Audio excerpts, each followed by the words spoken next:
from Adrian McKinty. #1 internationally best-selling author of The Chain.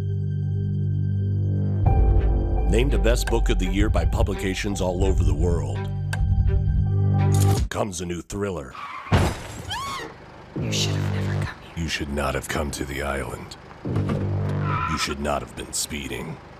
You should not have tried to hide the body. You should not have told your children you could keep them safe.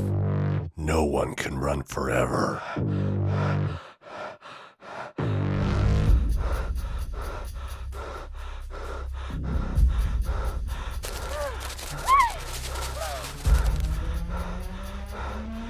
They picked the wrong family. Mommy, what do we do now? We survive. What was the lowest point? I think the lowest point for me in the last 5 years was about 2 and a bit years ago. For one reason or another, we ended up being evicted from our house. And when you're evicted, the landlord comes in and he puts all your stuff on the sidewalk of your house. And I remember all my kids' like furniture and all their little clothes and stuff were all out on the sidewalk of the house. My little daughter Sophie turned to me and said, "Daddy, is everything going to be okay?" And I looked at her and I said, "Of course everything's going to be okay. Everything's going to be fine." But meanwhile, in my heart and my head, I'm thinking, well, is everything going to be okay? I don't know. What is that like when your daughter asks you if things are going to be okay after you just got evicted from your home? It makes you feel horrible as a father, as a dad. The #1 responsibility of a dad is to make sure that his kids are safe and happy. And when what you've been doing in your life has led to these set of circumstances, you just feel like a complete and utter failure. But you were a successful writer. I mean, you had written a lot. Yeah. I was a successful mid-list writer. McKinty has written over a dozen novels. None have been hits like The Chain. I've been coming here since 1993, so 26 years. And now you're a bestseller here. It almost never happened after he was evicted. I decided, okay, that's going to end. I'm going to stop writing. I'm going to stop being a fraud. I'm going to stop going on this male ego trip that I was enjoying. And I'm going to get a job. I went the very next day to a job center and I got work in a bar that afternoon. I started bar work, I started doing bicycle delivery guy, and I enrolled in Uber, which my wife thought was hilarious because I'm a terrible driver. At the bottom of Plum Island. Bartending and Uber driving may have helped pay some bills, but they were not his bliss, as he was reminded by fellow author Don Winslow. Winslow connected McKinty to his Hollywood agent and screenwriter Shane Salerno. Salerno convinced McKinty he had a big hit inside. McKinty's newly energized life is a joy to watch and a timeless lesson. If somebody's out there watching this and maybe they're ready to give up on something, not feeling inspired, what do you say to them? Yeah, well, my story is completely the story of the writer who had quit. And it's the oldest story in the world. Never, never, never quit, because you just don't know. I tell everybody this, do not quit. Ever. Ever. You can lie to your editor, but you can't lie to your agent.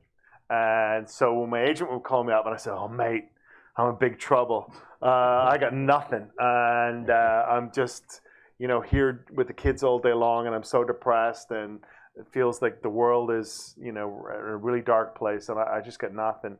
And, and he didn't hassle me. He didn't force me to write something. He said, "Just take your time, it'll come." And then we got to have this long conversation, me and my agent Shane, about Deliverance. And I'd seen Deliverance 2 or 3 times, and I'd read the book a couple of times, and I'm a big fan of James Dickey's. So we were talking about the movie one time, and I said to him, "It's funny, Shane, I had my own kind of Deliverance moment. But there's another island off the coast of Australia that no one really goes to. No one really goes to it for a reason, because there's really nothing there. But one time we decided to explore, we went down there, and it was January. It was extremely hot, I remember.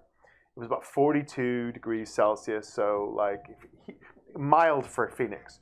That's going too far. But 115 or something like that. Very, very hot. And a baked, ozone-depleted Australian heat, because they've no ozone layer there. So it's really, really intense heat. And we went down to this island and we got this ferry over to this place. And it was quite odd. The whole situation was quite strange. And when we got the ferry over, the first thing I saw was two guys walking around with double-barrel shotguns broken up over their shoulders. They're walking around with shotguns. And you never see that in Australia because they have very strict gun control. So you never see long guns ever. Occasionally you see cops with pistols on their hips, but you never see long guns ever. And so to see two guys with shotguns was very odd. And then we would hear gunfire, and they were extirpating the rabbit population on the island. They were, out shooting rabbits. But that was just the first thing to see, the guys with the shotguns, and then to hear the gunfire, odd. And then we were driving around this island, and it was this bleak, kind of barren, extremely hot island with nothing much on it. And we stopped at this farm for something to eat. And at the farm we learned, they said, oh yeah, and they knew all about us because we talked to the guy in the ferry. And then he had, by walkie-talkie, had told everybody in the farm, that we were coming. So everybody in the island knew who we were and where we'd come from. And we found out that they were one large extended family that lived in this island. And I thought, well, that's odd. That when we arrived, they said, oh yeah, you're the guys from Melbourne, you came down today, and they knew all about us. I thought, okay, that's extremely strange. And then at the farm, the vibe was again a little bit sinister. And then I made a terrible joke. I cracked a joke that soured the mood. I don't know if you remember in Deliverance, but they crack a bad joke, and it sours the mood. And I foolishly did the same thing. And we were at this farm, there was an enormous barn behind us. And I, for whatever reason, said, oh, is that where you keep the wicker man? And that did not go down well. Because they didn't want some condescending guy from the city to come and think that they were all these rubes who would kill you as soon as look at you. But it did look as if they would kill us as soon as they would look at us. So my wife was getting really uncomfortable here, and the vibe was weird, and there was no phone service, and the kids were with us, and they were just sort of oblivious to it all. They were quite young or younger, and we decided, I looked at my watch, it was 3:10, and the guy in the ferry had been really specific with us.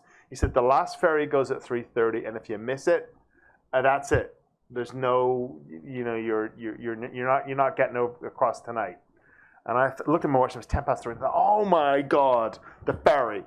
And so I bundled the kids into the car, and I got in the car and started driving really fast. And on either side of the road, there was this long, long grass called spinifex, this really tall, thin, bristly Australian grass. And I'm bombing it down this road, the ferry. And in front of me, this woman comes out on a bicycle. 42 degrees Celsius. You shouldn't be riding your bike in that heat.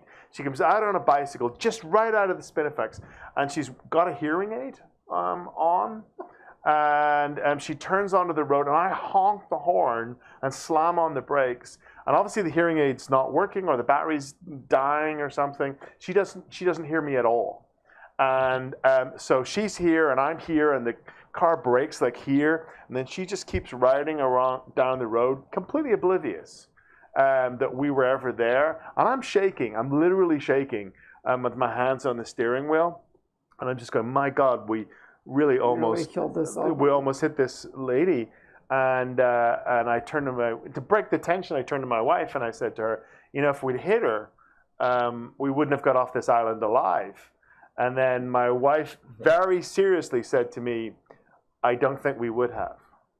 And so I was telling this story to my agent, and I said, and my wife said that she didn't think we would have. And then Shane, my agent, said to me, you did hit her. That's the next book. and I thought about it for about 15 seconds, and I thought, yep, we hit her, and that's the book. And Did you make the ferry? we did make the ferry. In the book, well, I'll leave you to read what happens in the book. But and then I thought, yeah, exactly, that's the whole book. And in the book, in the island, terrible things happen throughout the book. terrible things happen, but they're all within the logical parameters of that initial setup. Like they're all within the universe of that world. And the decisions they make and the bad things that happen, they're all completely within the logic of that initial premise. That they're driving on the road and there's an accident. And then everything that happens after that, hopefully, is entirely logical. But you send them to the island with a certain amount of baggage. In particular, Oh, yeah. In particular, the children. yeah. Yes, this is a second marriage. I knew that I couldn't. It couldn't be me driving the car because I'm just way too boring. And so I decided that the guy driving the car had to be a little bit more interesting. And then I decided that the other passengers had to be just. Everybody had to have an edge to them or have something more interesting. And I also wanted them all to kind of arc throughout the story and change and grow. James Ellroy and Salman Rushdie both had an idea that made their way into this book. Yeah. Because I pitched them the story. They said, well, around lockdown, I was not writing, but I was doing interviews with various writers, and both of them said to me, I didn't offer it, but they said, what are you working on?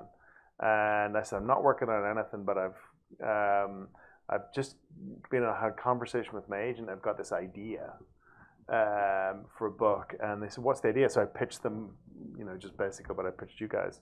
And Rushdie had an idea, and he said, Rushdie's idea was, obvious, but when you think about it, he says, establish early on that there's no way off the island.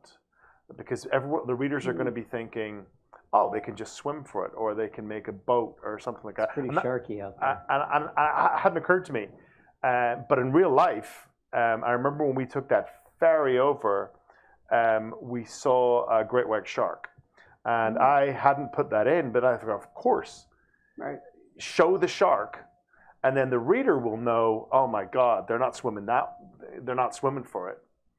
And then Elroy's idea, I was talking to Elroy about it, and he said, you're going to get, if you do that idea, there's going to be lots of points in the book where they're recovering or getting for breath or whatever. Like that. He says, try and make those as few and far between as possible. He says, try and keep them, because this could be a very static story of them hiding out on the island. He says, try and keep a momentum going. And I thought about that, and I thought, yeah, absolutely. It can be one long chase, like Mad Max Fury Road or something like that.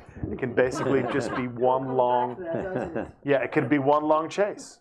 Yeah. And there are a few moments where they recover and they talk. There has to be. But for a lot of it, it could have been called The Chase, because a lot of it is a long chase where they're hiding, they're running, they're trying to survive. And actually, it's funny you say that, because I was thinking about the models of the book. Deliverance was obviously a huge model. But also from the 70s, I remember First Blood is a model. Because that also starts in a weird way. Deliverance and First Blood also start with a way where nothing really should have happened. Because Deliverance kind of starts with a faux pas, and then it all escalates, and it could have gone another way where they just had a nice canoe trip. And First Blood also starts off where he goes to this town and they escort him out, and he could have just left.